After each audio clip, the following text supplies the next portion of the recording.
Welcome back to part 2 of our 3-part series of how to put one of those Pentastar 3.6 liter engines together. If you missed part 1, I'll link it up here and I'll link it down in the description and you can check it out.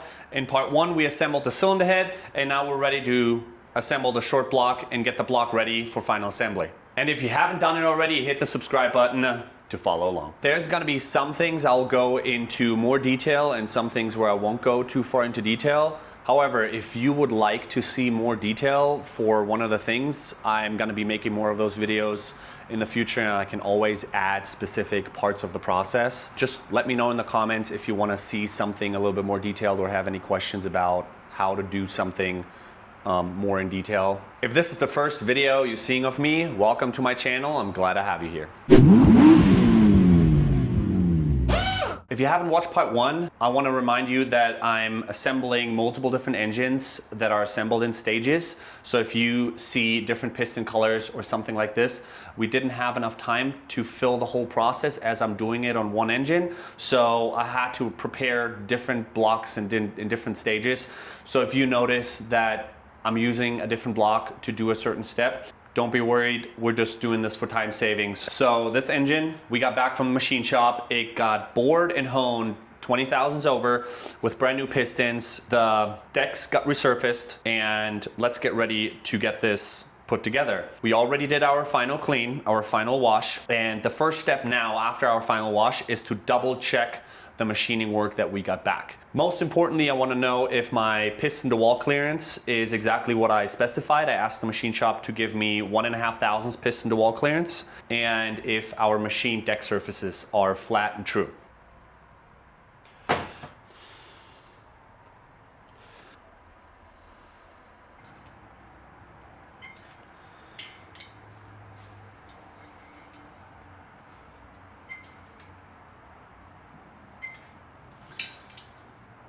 Now that we made sure that our piston to wall clearance is what we requested, the machine shop actually did a really good job. We gotta go ahead and check the ring gaps on the piston rings. I actually left a new piston rings with the machine shop to set the gaps. So let's put in the piston rings and check if they got me the right gap that I requested.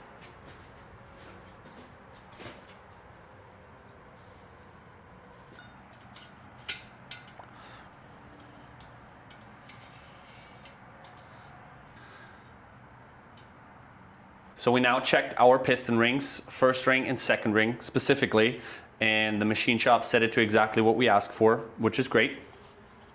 If you are interested in any of these specs, just let me know in the comments below and I can give you those specs if you don't have access to them. Here's one tip on the side that counts for working on these engines no matter what you do if you open this up. If you come and look closer, right here you see where I put the tape. Right here sits an oil cooler, coolant to engine oil cooler that has a tendency to leak and they get replaced quite a bit.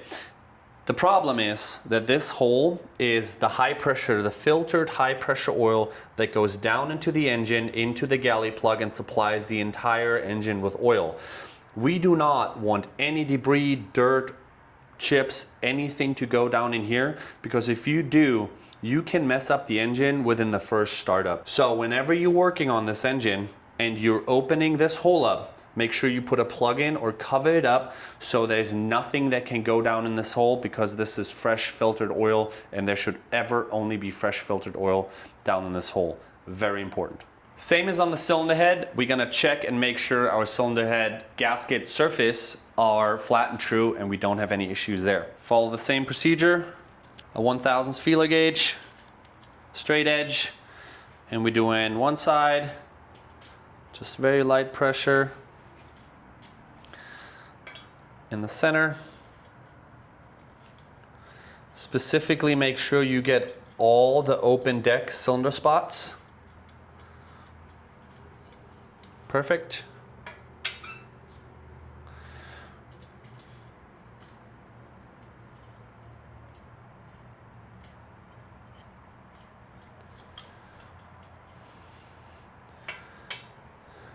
And diagonally.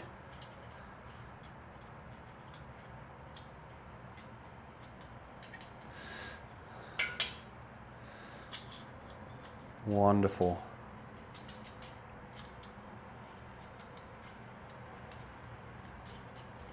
Excellent. Now that we double checked all the machining work back from the machine shop, we're confident we can just assemble this engine, put it back together. So let's get going. 2 and 3. So the first step in the assembly process is we're gonna close up the block, because if you come look here, we opened up all the oil passages in order to clean it and clean out all the galleys. So now we have to close this back up. So for here, we got brand new stainless steel plugs, and we got these threaded plugs that go into the left side of the engine block, the right side of the engine block, and the back of the engine block. So let's start putting these in. So when I put especially this plug back in, what I like to add is a little bit, same as with the freeze plugs, a little bit of the sealant, just a tiny bit around the edge here. You really only want to do a small amount because this sealant stays kind of gummy, doesn't fully dry out. And if you see, there's a small tiny oil hole. So if we overdo it and this sealant gets in this little tiny hole back there, we can plug that passage. So really what we want to do is just a light film, so you actually see me taking some of it out. So there's just a tiny film. It just helps. When those come from factory, they don't have any sealant on them. But I like to keep as much oil pressure behind plugs and closed ports as possible. There we go.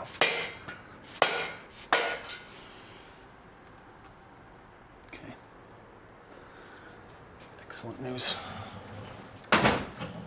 As far as the threaded plugs go, same procedure. I want to add a tiny bit of a thread sealant on this to make sure this seals and can come out.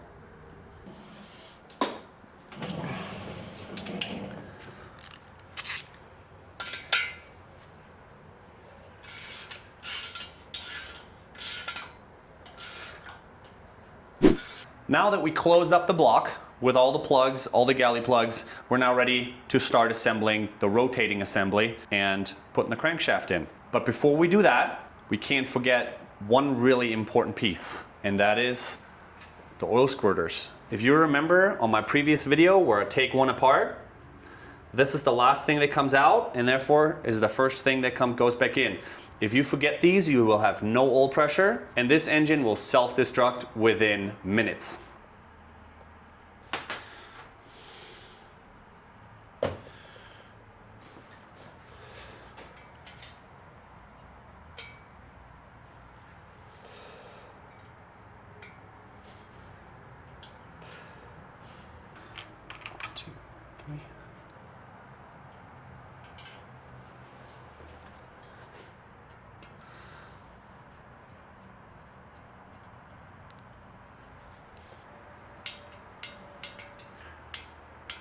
Excellent. Our oil squirters are in, so we can go ahead and set our top main bearings. I'm using King main bearings and King connecting rod bearings.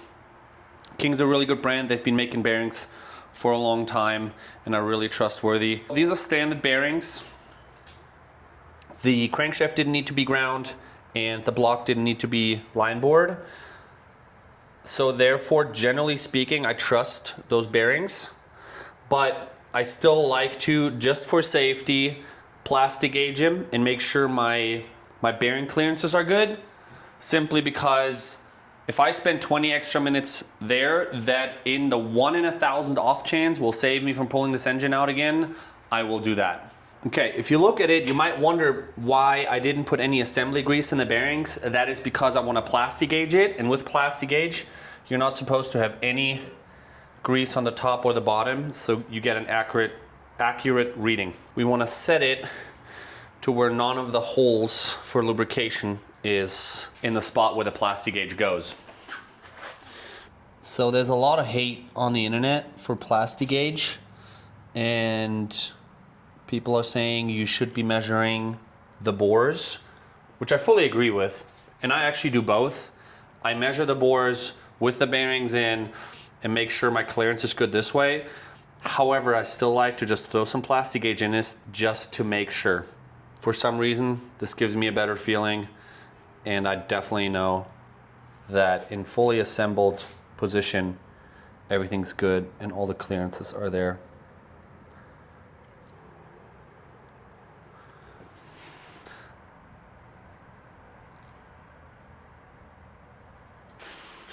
Machine shops sometimes, doesn't matter what you pay, they're not doing as good a job as I want them to. Like even just here, like the little bit of rust, they had this in the spray cabinet after they honed the engine and just never properly dried it out or used some WD-40, and this started to slightly rust already. It really doesn't matter what you pay. I've tried multiple different machine shops and it's really hard to find that kind of detail in anybody's work these days.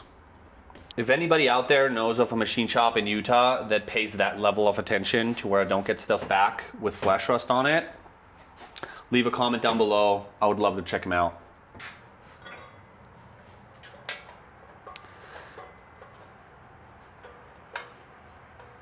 When you torque down the main caps to check the clearances, you want to use your old bolts. Chrysler actually tells you you can reuse the bolts that came out of the engine. You just have to check for the stretch in the bolts. And if it checks out, Chrysler tells you can reuse them if you want to. However, I'm gonna put new ones in, but I'm gonna use the old ones to torque down the main caps to check my clearances.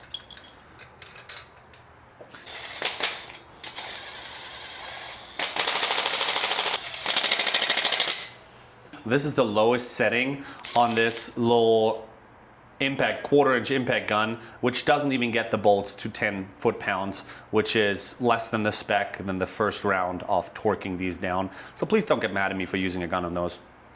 Torquing down the main caps is a two-step procedure. First step is 15 foot-pounds, second step is 90 degrees. So let's start with the 15 foot-pounds and then finish up with the 90 degrees.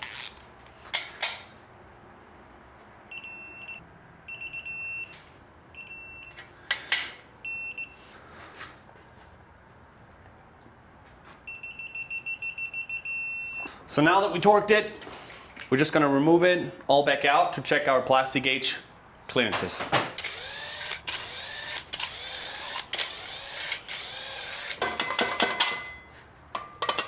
Oop.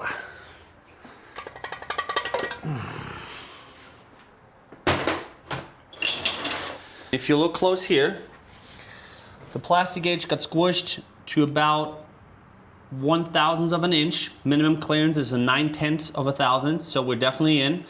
What I know from measuring these, that we're actually a little bit over 1/1000th, but that's where plastic gauge gets a little inaccurate. Is it's currently 91 degrees in the shop, and the warmer it is, the softer the plastic gauge is, and it spreads further easier. I guarantee you, if it would be like 30 degrees cooler in the shop, this would be closer to 1.5 thou than to actually 1/1000th. But I measured it, we're over 1/1000th, but below 1.5 thou. I think it was like 12 or 13/10 of a thousandth clearance, which is perfect for this engine.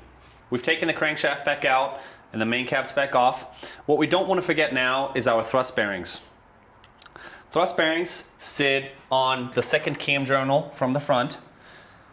And what I like to do is just take a little bit of transmission assembly grease and smear it on the back here so it stays in place when I put the crankshaft in.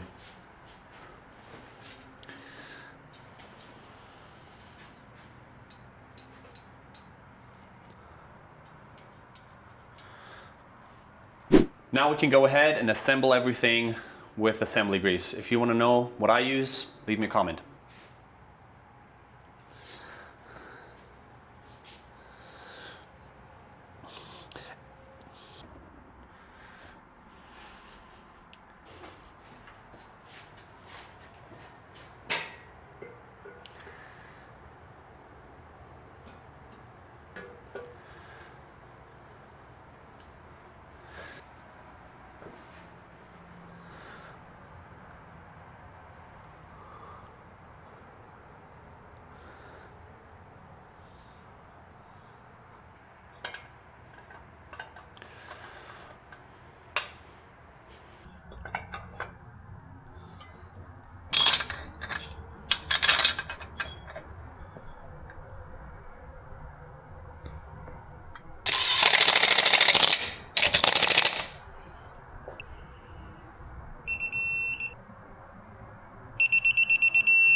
Every bolt that is ready torqued gets a white dot for quality assurance.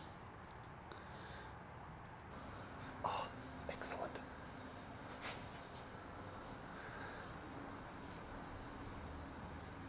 I can just barely turn it by hand. It's great.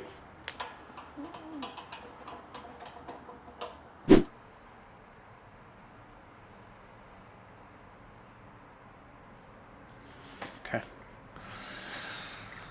This is number 3. This is number 6. This is number 1. Next step in the process is putting the piston together and combining the piston with the connecting rod. Our new pistons come with 2 pin clips or pin retainer rings and a brand new piston ring. All these pistons are weight matched, and before I put the pin in, I like to put one retaining ring in position, and these ones are fairly simple because you can just grab them with a pair of pliers, get them started, and kind of spin them in. There we go. And it sits in place, and in order to make sure that it's in the groove, I like to just spin it to where it sits in the 6 o'clock position when the piston's facing up. Apply a little bit of assembly lube inside here on the piston pin and inside the connecting rod. Spread it out. So this is a fairly small piston and connecting rod, so I do not have a vise with a proper assembly jig like you see sometimes for bigger diesel engines and heavy duty trucks. This is just fine on the bench, and probably if you're doing this at DIY at home, you probably won't have that either, but you're just fine with a bench. So I'd like to get the piston pin started, just get it in from one end to just where it sits right there. And then it's really important that we make sure that our piston faces the right way. So this arrow indicates that this is the front of the engine. So left hand is the front of the engine as we're looking at it, also indicated by this little tab that sits right here. And then specifically on the Pentastar 3.6s, the front of the engine is where this tab is on the connecting rod. So we want to match the front of the connecting rod with the front of the piston, so both line up in the same direction. And we just push that all the way through. And once we got that in, we just add our second retainer. Again, get it started in the groove and kind of just twist it in. Gotta help it a little bit. There we go. We heard it click. And let's just turn it to where it sits in the 6 o'clock position again. I don't think you have to, but I'm OCD like that. After we assemble the piston to the connecting rod, we have to add all the piston rings. And there actually is a procedure to that madness. If you want to look here, we now need to position the rings with the ring gaps in the right places. So the top ring needs to be, if this is the engine, if this is the piston is pointing towards the front. This is the front of the engine. We want the top ring gap to be here, the second ring gap to be here, the top oil ring to be in the 730 position here, and the bottom oil ring on the, 1030 position or 11 o'clock position. So let's get them in place. I'm gonna start out with the oil control ring, and then we work our way up from there. So let's start with the oil control ring. The first ring I'm gonna place is the waffle ring. I'm not sure if that's the correct term for it. If you have the correct term for this, let me know in the comments. I like the gap of the waffle ring right between the bottom oil and the top oil ring. So just below the second oil ring gap, the second compression ring gap. And if we look very closely here, let me get a fresh one and show you. I'm not 100% sure why, but I've been told, if you can see this, the two ends that come together, need to shape a W when you put it in. So the top of the piston needs to be on top of the W. If you form an M, this is together wrong. So once we got the waffle ring in, and we got that ring with a ring gap to, oh, here on this side, there it is. Now I'm gonna start with the first oil control ring. That the bottom of the oil control ring we want in the 11 o'clock position. So these oil control rings are thin enough. Actually, we're allowed on this one to not use a tool and just spin it on just like this. They're soft enough, they're fine with this. Then the second one goes into the 7.6 or 7:30 position. There we go. Same thing. So then we got a second compression ring, or a second ring. These are actually stiff enough to where we want to use a little spreader tool. And I marked all my rings so I know which cylinder is which cylinder. If we look again right here, we want the ring gap of the second oil ring on the left side from the front. So we want that right here. So we're gonna spread it out just enough to get it over. Get it in the back, in the gap first, and then slowly let it come together. And if you look right here, there's a little up right on the piston ring. This up needs to face up. Usually, all the ring manufacturers that I've seen, they have either a dot or two dots or some sort of signal that shows if there's a directional ring placement. The first ring on this assembly doesn't have any marking, so that can be put on either which way. But again, this one's already marked with a little Sharpie mark that this is cylinder number 1, and we do the same thing. And we want that, if you look right here, we want that top ring gap to be on the right side, looking from the back towards the front of the engine. So we want to open it just wide enough so we can slip it in the gap and then slowly, softly release it. Don't let it snap in. There we go. So now we got the second oil ring on the left, the first oil ring, the first compression ring on the right, the second compression ring on the left, and then top oil ring, 7:30, bottom oil ring, 10:30. And this is a fully assembled piston. With the piston fully assembled, let's put it in the engine. So to start here, very similar procedure as with the crankshaft caps, crankshaft main caps.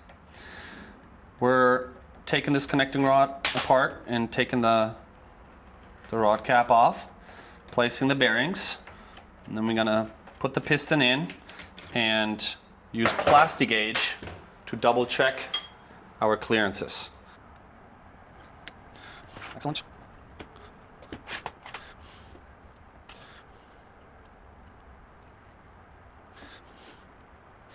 Pushing this piston down into the engine block, there's tension on these piston rings, and we have to compress these piston rings in order to get it into the hole because of the very minimal clearance between the piston and the cylinders. And we can do that in multiple different ways. Usually when you start out, you have something like this. It's called a piston ring compressor. And you just crank this tight, and it keeps the piston rings in place so you can push the piston down into the cylinder hole. However, I'm not a big fan of this one simply because when you try to tighten it, it spins the piston rings, or it can spin the piston rings if you're not super careful.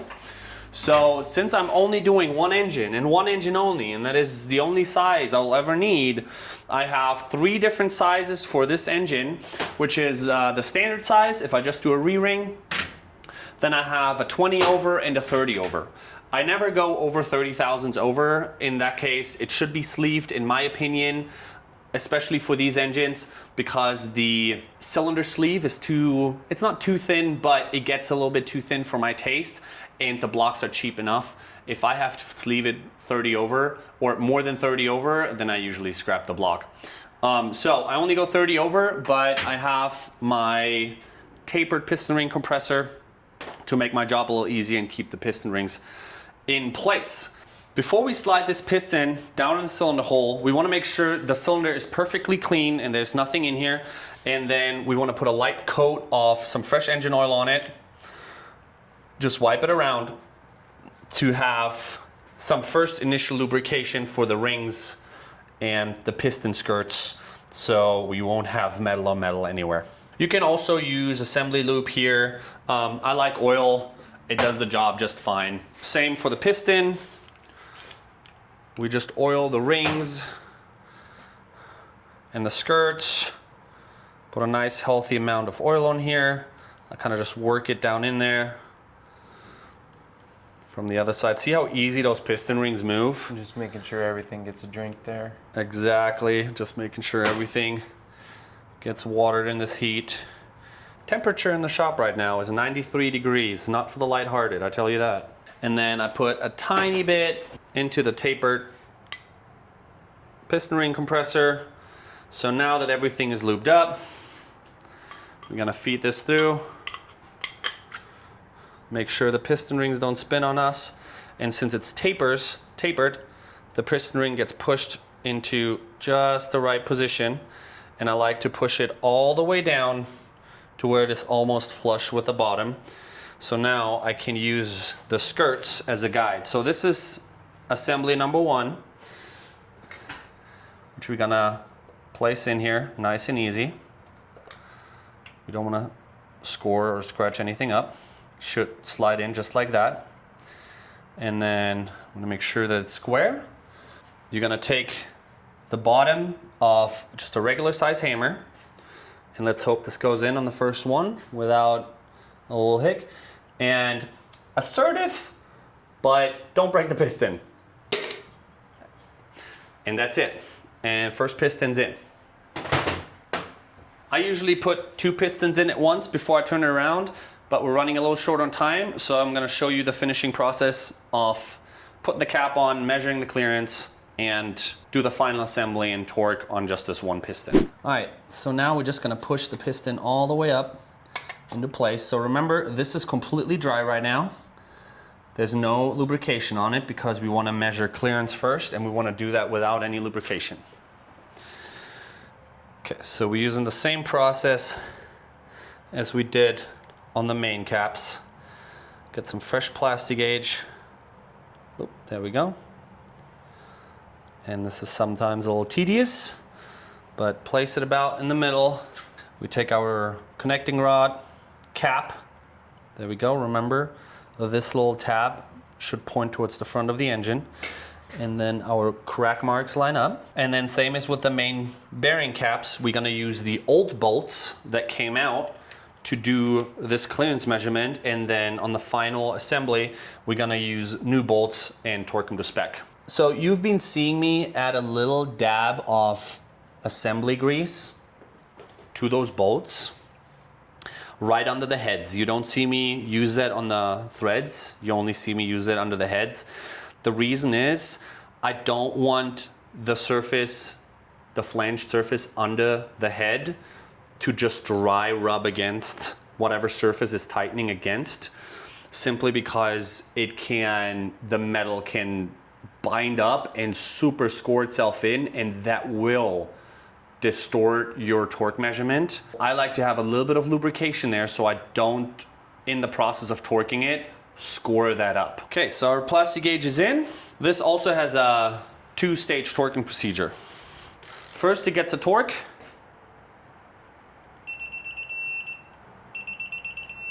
And then it gets an angle.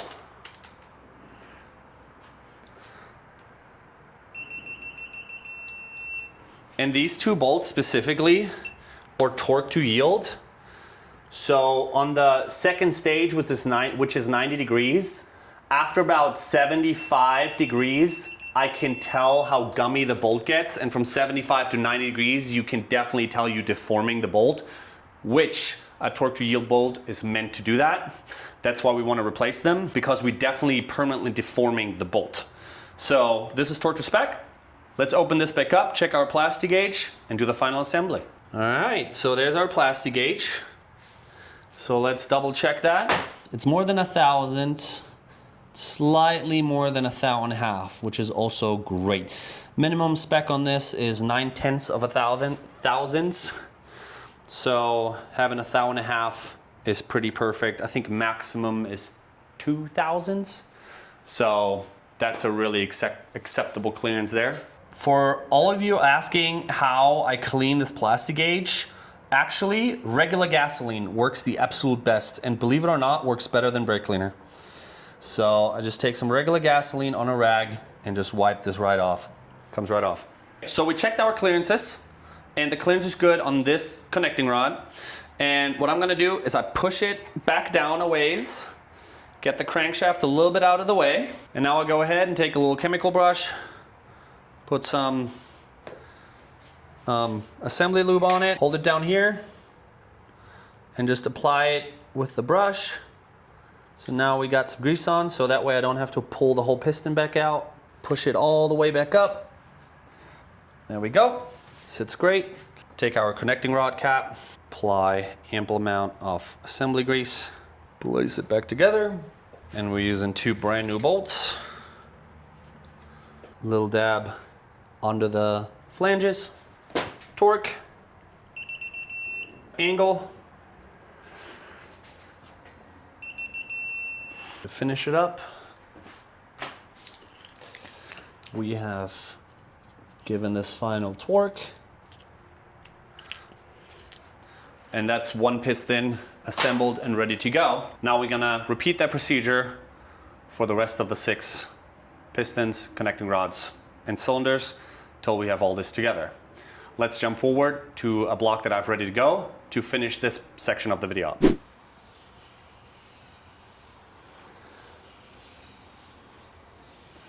Now that we have all the pistons installed and all the rotating end properly torqued, now what I like to do is another simple check that just gives me a little bit more peace of mind continuing to assemble this. Y'all have heard of a compression check or a leak down, which is basically we're pushing air into the cylinder and see where it escapes. Here, that's really hard to do because I don't have a block-off plate, but what I can do is I can pull a vacuum on the piston and the cylinder and see if there's air going the other way. It's not a super accurate measurement, but it gives you an idea if any piston is significantly off from the other one. So it doesn't really give me a reading of, there's not really a spec for this, but if one piston doesn't seal like the other ones do, I will see that on the measurement of the vacuum. So let's go ahead and check all of those for vacuum. In order to do that, what I'm gonna use is the same setup as I would use to check the ports for the valves, just with a slightly bigger plate that fits on the piston and on the cylinder, and same vacuum pump, everything the same. I like to set the piston just past top dead center where it's on the way down again, as if it would be in the compression stroke right here. So I'm just about a 1/4 inch below top dead center on the way down, and I'm gonna hold the crankshaft while I check this and just apply the vacuum and see how much I get.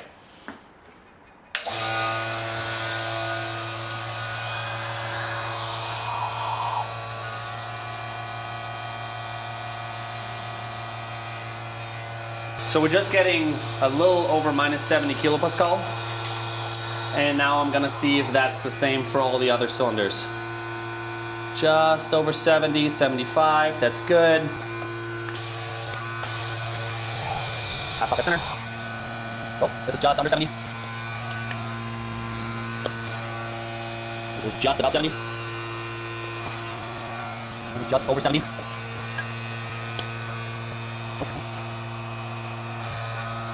And just over 70. So the only one that is slightly lower is number 3, but nowhere near where it's concerning, so I would give that a pass. And the tolerances there are definitely significant because even 1/1000ths wider ring gap on either one of those will have a significant difference in the amount of air that can leak by. So again, this is not a super accurate measurement, but it gets you an idea of where you stand, and we will do a leak down later on again. I like to do this test when the engine's still in the car just to check piston rings if I have to, because it gives me somewhat of an indication of how healthy the cylinders are. So the last 2 steps on the short block assembly is adding the girdle or the windage tray, I believe they call it. It's marked the front. It holds the second set of main cap bolts. There we go.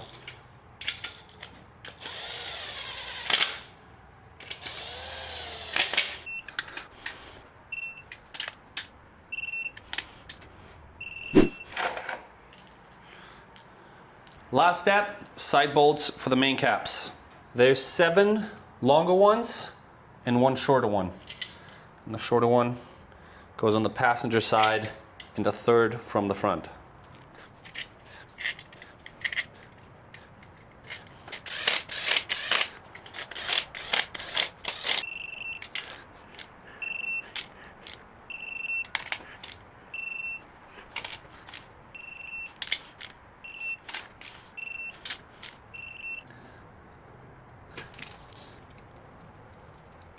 So this concludes part 2 of our Pentastar 3.6 assembly series. If you missed out part 1, I'll link it down in the description. Watch part 1 for the cylinder head assembly and getting the cylinder heads ready. Follow along, like, subscribe if you want to see the third part of this final assembly when we put the cylinder heads on the block at the timing, the camshafts, and get this long block assembly fully ready to go. See you in the next video.